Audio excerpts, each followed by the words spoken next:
Excel Techno School, Guruvayanikere, Venuru. Admission open now.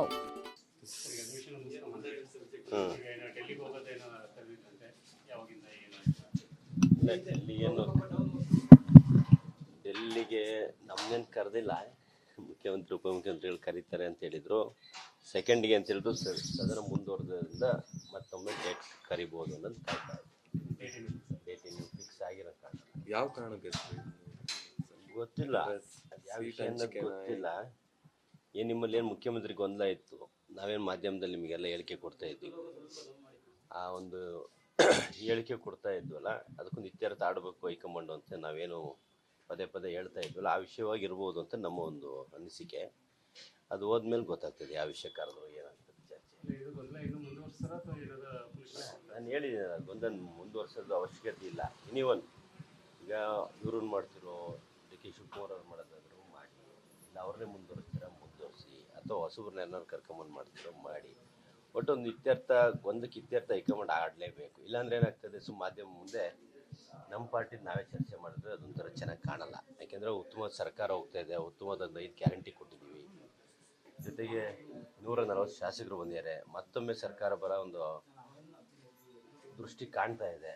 ಇಂಥ ಒಂದು ಸಂದರ್ಭದಲ್ಲಿ ನಾವು ಗೊಂದಲಗಳು ಹೇಳಿಕೆ ಕೊಡೋದು, ಎಲ್ಲೋ ಪಾರ್ಟಿ ಒಂದು ಕಡೆ ಮುಜುಗರ ಆಗೋದು ಬೇಡ, ಡ್ಯಾಮೇಜ್ ಆಗೋದು ಬೇಡ. ಯಾಕೆಂದರೆ BJP ಅವರು ಇದೇ ಅಧಿಕಾರ ಕಿತ್ತಾಟಕ್ಕೋಸ್ಕರನೇ ಒಂದು 40-50-60 ಸೀಟಿಗೆ ಬಂದರು. ನಮ್ಮಲ್ಲಿ ಆ ಪರಿಸ್ಥಿತಿ ಇಲ್ಲ. ಯಾಕಂದರೆ ಉತ್ತಮವಾದ ಅಡ್ಮಿನಿಸ್ಟ್ರೇಷನ್ ಇರೋದ್ರಿಂದ ಮತ್ತೊಮ್ಮೆ ಸರ್ಕಾರ, ಕಾಂಗ್ರೆಸ್ ಸರ್ಕಾರ ಬರೋದ್ರಾಗ ಏನು ಸಂಶಯ ಇಲ್ಲ. ಆದ ಕಾರಣ ಹೈಕಮಾಂಡಿಗೆ ನಾನು ಮನವಿನೂ ಮಾಡ್ತೀನಿ, ನಿಮ್ಮ ಮುಖಾಂತರ, ಮಾಧ್ಯಮ ಮುಖಾಂತರ, ಕೂಡಲೇ ಮಾನ್ಯ ಮುಖ್ಯಮಂತ್ರಿ ಹಾಗೂ ಪಕ್ಷದ ಅಧ್ಯಕ್ಷರು, ಮುಖ್ಯಮಂತ್ರಿಯವರಷ್ಟು ಕರೆದು ಒಂದು ಇತ್ಯರ್ಥ ಮಾಡಿ, ಏನು ಮುಖ್ಯಮಂತ್ರಿ ಬದಲಾವಣೆ ಚರ್ಚೆ ಆಗ್ತಾ ಇದೆ, ಸುಮಾರು ತಿಂಗಳಿಂದ ಆಗ್ತಾ ಇದೆ. ಸಂಕ್ರಾಂತಿ ಅನ್ನೋದು, ಯುಗಾದಿ ಅನ್ನೋದು, ದೀಪಾವಳಿ ಅನ್ನೋದು ಬೇಡ, ಕರೆಸಿ ಒಂದು ಇದಕ್ಕೊಂದು ಇತ್ಯರ್ಥ ಆಡಿದ್ರೆ ಪಾರ್ಟಿ ಇನ್ನೂ ಸ್ವಲ್ಪ ಸ್ಟ್ರಾಂಗ್ ಆಗ್ತಾನೆ ಅನ್ನೋದನ್ನ ನಾನು ಬಯಸ್ತೀನಿ. ಅಲ್ಲ, ಬಜೆಟ್ ಅಲ್ರಿ, ಬಜೆಟಿಗೆ ಇನ್ನೂ 1 ತಿಂಗಳಾಗ್ತದೆ. ನಿಮಗೆ ಮತ್ತೆ 30 ದಿನ ನಾನು ಮಾತಾಡಬೇಕಾಗ್ತದೆ. ಅದ್ರ ಬದಲು ಅದಷ್ಟು ಬೇಗ ಇವತ್ತು ನಾಳೆ ಒಳಗೆ, ಹೆಂಗಂದ್ರೆ ನೆನ್ನೆಯವರು ಸೆಷನ್ ಇತ್ತು, ಇನ್ನೊಂದು 2-3 ದಿನದೊಳಗೆ ಕರೆದು ಒಂದು ಬೆಳವಣಿಗೆ ಬಗೆಹರಿಸಿದ್ರೆ ಉತ್ತಮ.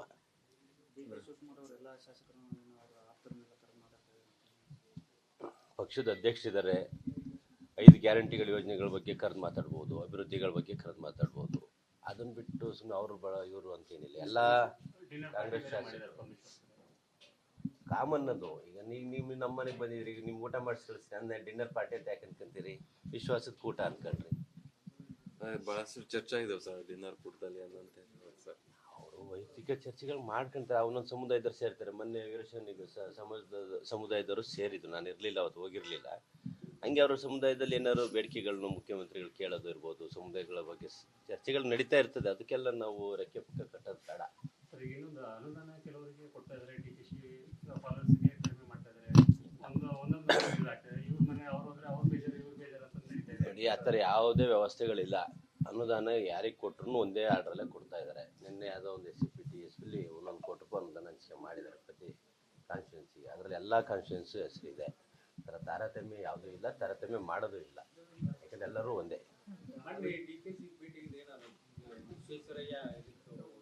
ಅದೇ ನಿಗಮ ಏನು, ನಮ್ಮಲ್ಲಿ ಒಂದು ವಿರೋಧ ಪಕ್ಷರು ಏನಾಗ್ಬಿಟ್ಟಿದೆ, ಈ BJP ಅವರಿಗೆ ಬರೀ ರಾಜಕಾರಣ. ಒಂದು ಕೋಮುವಾದ ತರ್ತಾರೆ, ಇಲ್ಲ ಯಾವ್ದಾರು ಒಂದು ಸಬ್ಜೆಕ್ಟ್ ಸಿಗಂಗಿಲ್ಲ, ಅದ್ರಲ್ಲಿ ಆಗು ಹೋಗೋಗಳ ಬಗ್ಗೆ ಚರ್ಚೆ ಮಾಡಲ್ಲ. ಆ UBJNLಗೆ ಮರ್ಜ್ ಮಾಡೋದಕ್ಕೆ ಒಂದಿಷ್ಟು ಭಾಗನ, ಏನಾಗ್ತದೆ, ನಮ್ಮಲ್ಲಿ ಓವರ್ಲ್ಯಾಪ್ ಆಗ್ತಾ ಇದೆ. ಕೆಲವು ಅನುದಾನಗಳು UBJNLಲ್ಲೂ ಕೊಡ್ತಾರೆ, KNNಲ್ಲೂ ಕೊಡ್ತಾರೆ. ಅವನು ಸ್ವಲ್ಪ ವಿಂಗಡಣೆ ಮಾಡಿ UBJNL ವ್ಯಾಪ್ತಿ ಕಡಿಮೆ ಇದೆ, ಅನುದಾನ ಜಾಸ್ತಿ ಕೊಡ್ತಾರೆ. ಆ ಅನುದಾನದಲ್ಲಿ ಅನುಕೂಲ ಆಗಲಿ ಅಂತೇಳಿ ನಮ್ಮಲ್ಲಿ ಒಂದಿಷ್ಟು ಭಾಗ, 1-2 ಡಿಸ್ಟಿಕ್ನಷ್ಟು ಭಾಗನ UBJNL ಸೇರಿಸಿದ್ರೆ ಅಲ್ಲಿ ಅನುದಾನ ಕೊಡೋಕೆ ಅನುಕೂಲ ಆಗ್ತದೆ ಅನ್ನೋ ಒಂದು ನಿಟ್ಟಿನಲ್ಲಿ ಸರ್ಕಾರ ಒಂದು ಉತ್ತಮವಾದಂಥ ಕ್ರಮವನ್ನು ಮೊನ್ನೆ ಸಂಪನ್ಮೂಲ ಸಚಿವರು ತಗೊಂತಿದ್ದಾರೆ. ಜಲಸಂಪನ್ಮೂಲ ಸಚಿವರು ತಗೋಬೇಕು ಅಂತೇಳಿ ನಾವುಗಳೇನು ಮನವಿ ಕೊಡೋಕೆ ಹೋದ ಬಿಡಿಸಿ ಹೇಳಿದರೆ ನಮಗೆ ಆ್ಯಕ್ಚುಲಿ ಅದು ಸರಿ ಇದೆ. ಆದರೆ ಈ ವಿರೋಧ ಪಕ್ಷ ರಾಜಕೀಯ ಮಾಡೋನ್ಸಿದ್ರು ನಾವು ರಾಜಕೀಯ ಮಾಡೋಕ್ಕಾಗ್ತದೆ.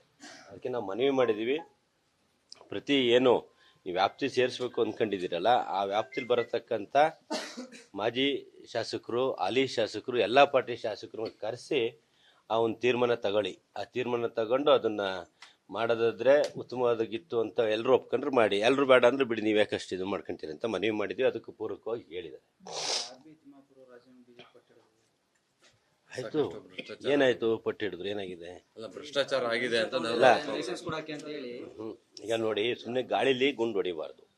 ಆರ್ ಬಿ ತಿಮ್ಮಪ್ಪ ಅವರು ಲಂಚ ತಗೊಂಡಿದ್ದಾರೆ, ಇನ್ನೊಬ್ರು ಲಂಚ ತಗೊಂಡಿದ್ದಾರೆ ಅನ್ನೋದಾದ್ರೆ ಅವ್ರ ಸದನ ಇತ್ತು, ಒಂದು 2 ವಾರದವರೆಗೂ ಸದನ ನಡೀತು. ಸದನದಲ್ಲಿ ಡಾಕ್ಯುಮೆಂಟ್ ಸಮೇತ ಬಂದು ಚರ್ಚೆ ಮಾಡಬೇಕಿತ್ತು. ಎಲ್ಲಿ ಚರ್ಚೆ ಮಾಡಿದ್ರು? ಕೊನೆಯ ದಿನ ಇನ್ನೇನು ಸದನ ಮುಗಿಯೋ ದಿನ ಹೋಗಿ ಹೋರಾಟಕ್ಕೆ ಇಳಿದ್ರು.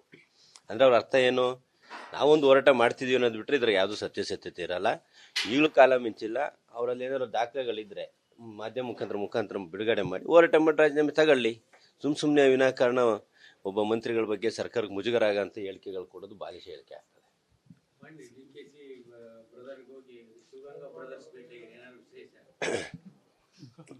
ಕಾಮನ್ ಅದು. ಈಗ ನಾನು ರಾಜಕಾರಣಿ, ನಾನು ಹೋಗ್ತಾನೆ ಇರ್ತೀನಿ. ನಮ್ಮ ಅಣ್ಣನೂ ಏನೋ ಕೆಲಸದ ಮೇಲೆ ಬೆಂಗಳೂರಿಗೆ ಬಂದಿದ್ದ, ಆಮೇಲೆ ಮೊನ್ನೆ ಶಿವಮೊಗ್ಗಕ್ಕೂ ಬಂದಿದ್ರು ಡಿ ಕೆ ಸಾಹೇಬ್ರು, ಅವಾಗಲೂ ಬಂದಿದ್ದ.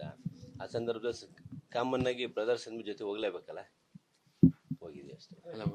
ಟಿಕೆಟ್ ವಿಚಾರಕ್ಕೆ ಅಂತಂದು ನಾನು ಮುಂಚೆಯಿಂದ ಹೇಳಿದ್ದೀನಿ, ಮೊದಲನೇ ಆದ್ಯತೆ ಅವ್ರ ಕುಟುಂಬಕ್ಕೆ ಕೊಡಲಿ. ಅಕಸ್ಮಾತ್ ಅಲ್ಲೂ ಬೇಡ, ಒಂದು ಅಲ್ಪಸಂಖ್ಯಾತರ ಜಿಲ್ಲೆಗೆ ಕೊಡಬೇಕು ಅನ್ನೋದೇನಾರು ಇತ್ತು ತೀರ್ಮಾನ ಆದರೆ ಅಲ್ಪಸಂಖ್ಯಾತರಿಗೂ ಕೊಡಲಿ. ಅವರು ಬೇಡ, ಇವರು ಬೇಡ, ಇನ್ನೂ ಗೆಲ್ಲ ಅಭ್ಯರ್ಥಿ ಬೇಕು, ನಿಮಗೆ ಹೊಸ ಮುಖ ಬೇಕು ಅಂದರೆ ನಾವು ಒಬ್ಬರು ನಮ್ಮ ಬ್ರದರ್ನ ಆಕಾಂಕ್ಷಿಯಾಗಿ ಹೇಳಿದ್ದೀನಿ. ಆದ್ಯತೆಗಳಿದೆ. ನಾವೇನೆಲ್ಲದು ನಮ್ಮ ಮನೆಗೆ ಬೇಕು ಅನ್ನೋ ಆಸೆ ಇಲ್ಲ ನನಗೆ. ನಮ್ಮನೆಗೆ ನನಗೆ ಅನ್ನೋದಿಲ್ಲ. ಹೇಳಿದ್ನಲ್ಲ, ಮೊದಲನೇ ಆದ್ಯತೆ ಅವ್ರ ಕುಟುಂಬಕ್ಕೆ ಅನುಕಂಪದ ಮೇಲೆ ಕೊಡೋದೊಂದು ಆಪ್ಷನ್ ಇರುತ್ತೆ, ಅವ್ರಿಗೆ ಕೊಡಲಿ. ಆಮೇಲೆ ಅಲ್ಪಸಂಖ್ಯಾತರು ಭಾಳಷ್ಟು ಜನಸಂಖ್ಯೆಯಲ್ಲಿ ಇರೋದ್ರಿಂದ ಅವರು ಭಾಳಷ್ಟು ಒತ್ತಡ ಹಾಕಿರೋದು ಅವರಿಗೆ ಕೊಡಲಿ. ಎರಡನ್ನೂ ಬೇಡ, ಎರಡನ್ನೂ ಈಗ ಇದನ್ನು ನೋಡ್ತಾರೆ, ಸಮೀಕ್ಷೆ ಮಾಡ್ತಾರೆ. ಇಲ್ಲ ಹೊಸ ಮುಖ ಕಾಂಗ್ರೆಸ್ಸಲ್ಲಿ ಬಂದರೆ ಗೆಲ್ಲುತ್ತೆ ಅನ್ನೋ ಒಂದು ಅವಕಾಶ ಆಪ್ಷನ್ ಇದ್ದರೆ ನಮ್ಮ ಸಹೋದರನು ಆಕಾಂಕ್ಷಿ ಇದ್ದಾನೆ, ಅವನಿಗೆ ಕೊಡಲಿ, ನಾವು ಚುನಾವಣೆ ಮಾಡಿ ಗೆದ್ದು ಬರ್ತೀವಿ. ಜಿಲ್ಲೆಯಲ್ಲಿ ಕಾಂಗ್ರೆಸ್ ಮುಖಂಡರನ್ನ ಬಾಳ್ವಾಡಿ ಡ್ರಗ್ಸ್ ಆಗಿರ್ಬೋದು, ಅಕ್ಕಿ ಹಗರಣ ಆಗಿರ್ಬೋದು, ಪೊಲೀಸರ ಮೇಲೆ ದಾಳಿ ಆಗಿ ಎಲ್ಲ ಕಾಂಗ್ರೆಸ್ ಲೀಡರ್ಗಳಿಂದ ಬರ್ತಾ ಇದಾವೆ. ಹೆಂಗೆ ಏನು ವಿಚಾರ? ಆ್ಯಕ್ಚುಲಿ ಇದು ಮುಜುಗರನೇ. ಎಲ್ಲ ಪಕ್ಷದಲ್ಲಿ ಇರ್ತಾರೆ, ಈಗ ಸಿಗ್ತಿರೋ ನಮ್ಮ ಪಕ್ಷದಲ್ಲಿ ಸಿಕ್ಕಿರಂಗೆ ಕಾಣ್ತಾರೆ. ನನಗೂ ಪಕ್ಷಕ್ಕೆ ಮುಜುಗರನೇ. ನಾವೇನು ಯಾರನ್ನೇನು ಅದು ಮಾಡಿರಿ ಅಂತ ಯಾರೇ ಆಗಲಿ ಬೆಂಬಲಿಸಿರಲ್ಲ. ಕಾಮನ್ನಾಗಿ ಅವ್ರು ಒಬ್ಬೊಬ್ಬರು ಒಂದು ವೃತ್ತಿಲಿ ಇರ್ತಾರೆ. ಅವ್ರು ನಮ್ಮ ಪಾರ್ಟಿಲಿ ಗುರ್ಸ್ಕೊಂಡಿರೋಂಥ ವ್ಯಕ್ತಿ ಆದರೂ ತಪ್ಪೇ, ಇನ್ನೊಂದು ಪಾರ್ಟಿಲಿ ಗುರ್ಸ್ಕೊಂಡಿರೋ ವ್ಯಕ್ತಿ ಆದರೂ ತಪ್ಪೇ. ಅದು ಯಾರೇ ಮಾಡಿದ್ರು ಅವ್ರ ಮೇಲೆ ಕ್ರಮ ತಗೊಳ್ಳಿ. ರಿಪಬ್ಲಿಕ್ ದಾವಣಗೆರೆ ಅಂತ ಹೇಳಿ ಟ್ವೀಟ್ ಎಲ್ಲ ಮಾಡಿದ್ದಾರೆ. ಅವೆಲ್ಲ ಟ್ವೀಟ್ ಮಾಡೋದಂತಲ್ಲ. ಆಯ್ತಪ್ಪ, ಇವರೇ ಮಾಡಿದ್ರೆ ಮೊನ್ನೆ ಮಾಡಿದಾರ? ಅವ್ರು ಹೇಳ್ತಾರೆ ಸುಮಾರು ವರ್ಷದಿಂದ. ಮತ್ತು ಇವ್ರ ಅಧಿಕಾರದಲ್ಲಿ ಅವ್ರ ಜೊತೆ ಹೊಂದಾಣಿಕೆ ಮಾಡಿ ಇವ್ರು ಏನಾದ್ರು ತಿಂದಿರ್ಬೇಕಲ್ಲ. ಹಂಗಾದ್ರೆ ಇವ್ರು ಯಾಕೆ ಹಿಡಿಲಿಲ್ಲ, ಅವಾಗ ಹಿಡಿಸ್ಲಿಲ್ಲ? ನಾವು ನಮ್ಮ ಸರ್ಕಾರ ಇದ್ದು ನಮ್ಮ ಪಕ್ಷದ ಕಾರ್ಯಕರ್ತರು ಅನ್ನೋದಾಗಿದೆ, ನಾವು ರಕ್ಷಣೆ ಮಾಡ್ಬೋದಿತ್ತು. ನಾವು ಯಾರನ್ನೂ ರಕ್ಷಣೆ ಮಾಡೋ ಇದರಲ್ಲಿಲ್ಲ. ಯಾರೇ ತಪ್ಪು ಮಾಡೋದು ತಪ್ಪು ಅನ್ನೋದನ್ನು ನಾವೆಲ್ಲರೂ ಸಮಾನವಾಗಿ ತಗೊಂತೀವಿ ಅನ್ನೋದಕ್ಕೂ ಇದೊಂದು ಸಾಕ್ಷಿ. ಅವ್ರು BJP ಸರ್ಕಾರ ನಾವು 2 ವರ್ಷ ಆಗಿದೆ, ಅದರಿಂದ ಅವರೇ ಇದ್ರು 4 ವರ್ಷ. ಮತ್ತು ಅವಾಗ ಯಾಕೆ ಕ್ರಮ ತಗೊಂಡಿಲ್ಲ? ಈ ವ್ಯವಹಾರಗಳೇ ಮೊನ್ನೆ ಹುಟ್ಟಿರೋ ಅಂತಲ್ಲ. ತಾವೆಲ್ಲ ಮಾಧ್ಯಮದಲ್ಲಿ ಪೊಲೀಸ್ ರಿಪೋರ್ಟರ್ ನೋಡಿರಿ, ಸುಮಾರು ವರ್ಷದಿಂದ ಮಾಡ್ಕೊಂಬಂದಿದ್ದಾರೆ ಅನ್ನೋ ಮಾಹಿತಿನ ನಾನು ನೋಡಿದೆ. ಹಂಗೆ ಅವಾಗ ಯಾಕೆ ಹಿಡಿಲ್ಲ ಅಂದರೆ ಇವರು ಅವ್ರ ಜೊತೆ ಹೊಂದಾಣಿಕೆ ಮಾಡಿದ್ರು ಅಂದರೆ ಇವರು ಅದ್ರಲ್ಲಿ ಭಾಗಿಯಾಗಿದ್ದಾರೆ, ಇವ್ರನ್ನ ತನಿಖೆ ಮಾಡಬೇಕು ಅನ್ನೋ ನಾನು ಒತ್ತಾಯ ಮಾಡಿದೆ. ಪೊಲೀಸರು ತೊಲ್ಪಟ್ಟಿ ಎಲ್ಲ ಹಿಡಿದು ಅಲ್ಲೇ ಮಾಡಕ್ಕೆ ಮುಂದಾಗಿದ್ದಾರೆ. ತಪ್ಪೇ. ನಾನು ಹೇಳೋದ್ನಲ್ರಿ, ಯಾರು ಮಾಡಿದ್ರು ತಪ್ಪೇ. ಶಿಸ್ತು ಮುಖ್ಯ ಜೀವನಕ್ಕೆ. ಶಿಸ್ತಿನ ವಿರುದ್ಧ ಯಾರೇ ಹೋದ್ರೂ ಕ್ರಮ ತಗೊಳ್ಳಿ. ನಾನೇ ಮಾಡಿದ್ರು ಸರಿ, ನೀವೇ ಮಾಡಿದ್ರು ಸರಿ, ಇನ್ನೊಬ್ರು ಮಾಡಿದ್ರು ಸರಿ.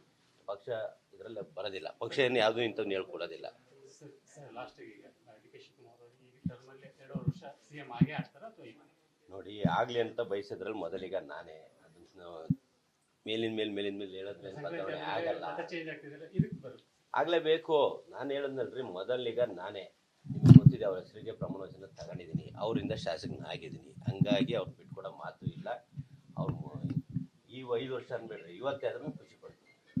ಅದಕ್ಕೊಂದು ಅವಕಾಶ ಹೈಕಮಾಂಡ್ ಅಂತ ಏನು ತೀರ್ಮಾನ ಇದೆ, ಹೈಕಮಾಂಡ್ ಏನು ತೀರ್ಮಾನ ತಗೊಳ್ಳೋದು ಬದ್ಧವಾಗಿದ್ದೀವಿ.